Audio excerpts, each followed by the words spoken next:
Ladies and gentlemen, how's it going? Once again, I'm Ned from Tech Bits, otherwise known as your friendly neighborhood basement dweller. Don't worry, ma'am, I am from the internet. Man, I want to talk about this piece of news I came across in CNN. The dating app Bumble will no longer require women to make the first move. 10 years after creating a new model for dating apps, as women make the first move feature, Bumble is opening the doors to men starting the conversation on its platforms. Now, as a user of Bumble, I should mention that the only time I have ever had success on Bumble was when I paid to reach out to the women first. I found some really lovely, wonderful, strong, independent women, but I still had to message them first and have a line that would draw them in or bring them to me. They never came to me. And from everything that I'm reading, everyone basically had that same problem. All the men, anyways.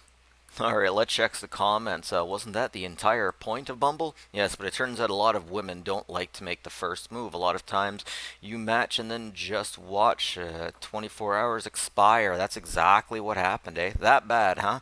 Yeah, yeah. Okay, now this is interesting. That's why they should rename it the Hey app, because women just say hey, or they just don't call you at all. That was the point. Yeah, exactly. Start them conversation. Now, it's just interesting that as I'm dating women who are feminists who say that it's terrifying for women. They don't want to do any of this, and it's like women are just don't like men altogether, but they won't go out and get men. It's just a rough freaking time, especially if you're a tech, because the women want some of the women both want to complain, want to have everything too. They want their cake and eat it.